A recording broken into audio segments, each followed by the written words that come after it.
Hey y'all, welcome back to my channel. So this video is actually overdue. I was supposed to film this video last week and now we're going into a whole new week. So yeah, I'm just gonna be winging it. I didn't really write nothing down, like the pros and the cons, so I'm just be going off like the top of my head or what I personally could think of. And then I was gonna show y'all my my paycheck stubs. Well, not the stubs, but like I guess like the amount. So this video is basically going to be I started working here in May, and it's currently October. So May, June, July, August, September. So this is like a 4-month review because October literally just started. So this is a 4-month review working at Flowtrans. So I guess we can start off with the pros. So the pros over here is, as y'all know, it's food grade. So we don't do no hazmat, no hazardous, no like real dangerous like chemicals or anything like that, which is a reason why I chose to be over here, because number one, I don't have my hazmat yet. I actually was supposed to get it, like I was supposed to go take the test and everything, but they told me I had to do the fingerprints first before I took the test, and I have not done that yet. I hope this AC ain't too loud. It's hot. So I haven't done that yet. Another thing over here, another pro is we do not touch the hoses. So literally when we go pick up and deliver to these places, the shippers and receivers, they're the one that's hooking up the hoses and everything. The only thing that we have to do is make sure that the seals in the back of the trailer and on top matches the paperwork on the bills or the BOLs, whatever you want to call it. That's what we have to do. So since we're not touching the hoses and we're not really hauling anything that's like too dangerous, I don't know if y'all are new here or if y'all watch my previous videos, but I get paid by the mile, and over here they start you off at 55 cents per mile. No matter how much experience you have, you start off at 55 cents per mile. So if you're coming up here, just keep that in mind. It's no touch. We're not touching no hoses. It's not hazardous. It's nothing but food grade. So you're thinking like dairy products, eggs, milk, vinegar, wine, any type of food stuff. No hazardous, no chemicals. So the pay is not going to be all that great up there because they're not hauling hazardous material. Okay, so that was a pro. I would say another pro is the consistent miles. So like over here, I do get like decent miles per week or whatever, like 22, I would say at least 2,000 miles a week. That's pro over here. Like they actually keep you running.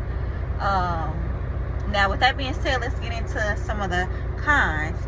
One con I don't like over here is you actually sit and wait for like another pre-plan. So like when I used to do like driving or even like reefer, I would already have like another load connected to me before I even go drop off like the load that I'm currently on. Over here, it's like you still have to sit and wait for them to, excuse me, for them to send you another load. So like right now, I delivered my load. It's currently 1 o'clock. I delivered my load. I would say like 8:30 this morning. It took them like an hour, maybe an hour and a half. So I would say I was done at like 10:30. We're just gonna say 11, and it's currently 1 o'clock.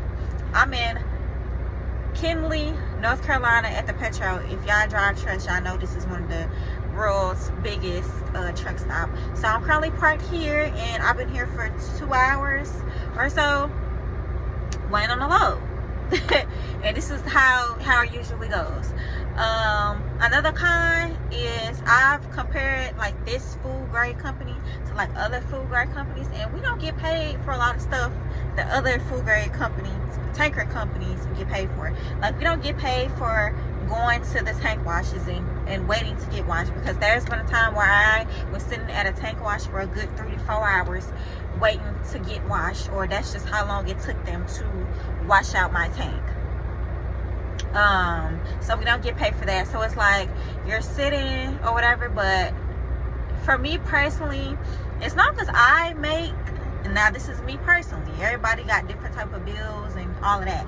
Me personally, as long as I make $1,200 after taxes or whatever, I could even do $1,000 at the lowest, but $1,200 after taxes every week is good for me. So even though I am sitting at the tank washers or whatever, my checks still be, you know, around $1,200. So since I mentioned the checks, I'm gonna show y'all. Now I'm not gonna actually show y'all the stubs. We use the app called Paylocity. So I'm gonna just go to my pay history, and then y'all can see the numbers on here. So hopefully y'all can see. So like that first one says $800 and something. The second one is, let me just read off. The second one says $1,156. The one after that, $1,175. $681, $972, $944. Now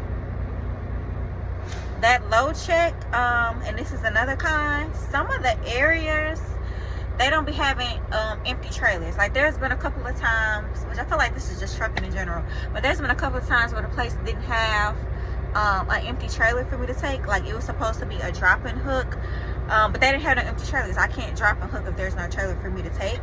So I had to wait on the load. I was in Minnesota and I was doing a drop and hook. They didn't have no empty trailers there, so I had to wait. And I asked the man how long it was gonna take. He said he didn't know.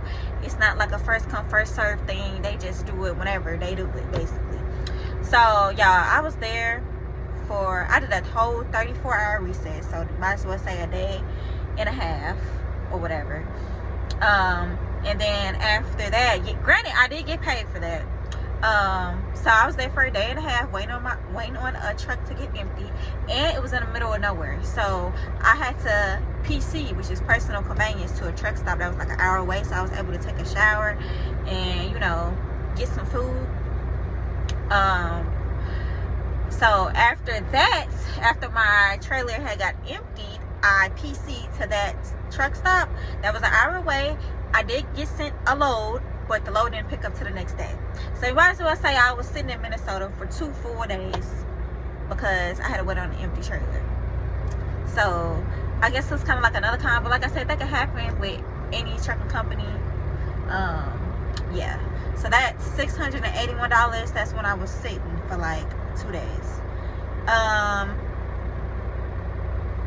What else I was gonna say? Those were the cons. I'm trying to think. Oh, another con. They're not really that good at communicating. There's been a couple of times where it's like I'll call in and I'll ask to speak to my fleet manager to like update him about a load or whatever, and they'll be like, oh, okay, I'll relay the message to your fleet manager, and then next thing you know, my fleet manager's calling me like, hey, what's going on? I don't know what's going on. And it's like, I literally just spoke to somebody in the office. They said they was going to relay the message, but obviously they did not, because here we are on the phone and you were talking about something. I didn't know nothing about that. So that's the thing that I don't like. Another thing, night shift. Granted, this is also another thing with just trucking period. Night shift dispatch sucks. But over here, this is like the worst like night dispatch like ever. I was broke down on the side of the highway. I think I had got a blowout or something. I called, I kid y'all not, a good 4 times. Called, nobody was answering. Sent in messages. This was at like maybe like 2 o'clock, 3 o'clock in the morning. I'm calling 4, 5 times, nobody's answering. Send in messages, nobody responded. I had to wait until morning shift came in, which morning shift doesn't come in until 8 in the morning. I had to wait till 8 a.m. to get somebody to actually respond to me. And I just feel like that's crazy. And it was another time where I think I needed something done in the shop, like at like the Loves, to get something done to my truck, and wasn't nobody answering the phone on that shift. It took them a while. Like that's just another thing that I don't like here. Another con is I know for some people it doesn't really matter, but to me, I like going to companies that have a lot of terminals, because that way I don't have to necessarily worry about going to a truck stop. I can just go to the terminal, you know, take a shower, wash clothes, and I don't have to necessarily worry about where I'm going to park at in that particular area. Over here, they only have one terminal, and that's in Florida. So, and I kid you not, I haven't been to Florida since I've been working here, but they told us that in orientation, I was like, you're probably never gonna come here like again, because I guess they just don't have a lot of loads going to Florida, or if they do, they give those to the people that actually live there or whatever, that work for the company. But I don't go there, so that's another con for me personally. I would say another pro is this is a small company. I do like working for small companies. The company that I worked for previously, before I came here, was a small company, and I actually really enjoyed working for them. I didn't actually want to leave. I was trying to go work for them for tanker, but the closest I guess terminal or area that they had for tanker was 2 hours away from where I lived, and that was too far for me to do like local and go home every day. Like, nobody's gonna be driving 2 hours. Well, I'm not gonna be driving 2 hours to go to work and I come back home. That's 4 hours. Like, no. What's another thing? I said the communication. I'm trying to think of anything. I'm just going off the top of my head. Oh, for Driver Appreciation Day, they did give us a $50 gift card, which I did like that. They gave us a $50 gift card. And then they gave us $10. It was supposed to be like one of those things where it's like you use the $10 for specific stuff, but that just gave us, really, it was just $10 to get some food. So you can get a meal on them, but you had to take a picture of the receipt and they would give you your money back. So I did, you know, like that. Because at first I thought they wasn't going to do nothing for us, because it's like, y'all only have one terminal. Like, nobody really isn't going to be at the terminal, so I didn't know what they were going to do for us exactly, but yeah. I would say home time could be a little better. I'll be getting home late. Like, I'll request to be home and they'll send me home either the day after or 2 days after the date that I actually requested.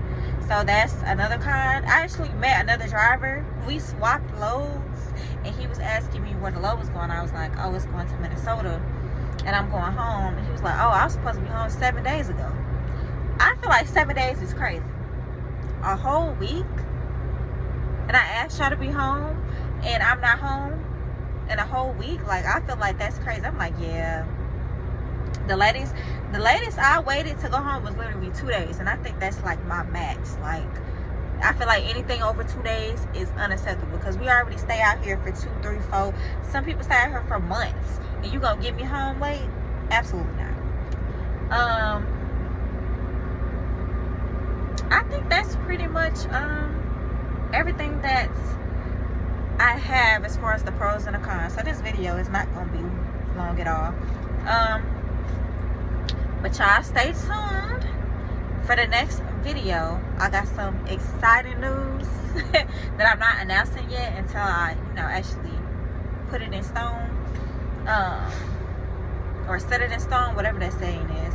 But definitely, if y'all have any questions about Flowtrans, or if y'all have any questions for me, or any recommendations about what type of videos y'all want to see, let me know in the comments below. And if you're new here, don't forget to like, comment, and subscribe, and I'll see y'all in the next video. Thank y'all for watching. Bye.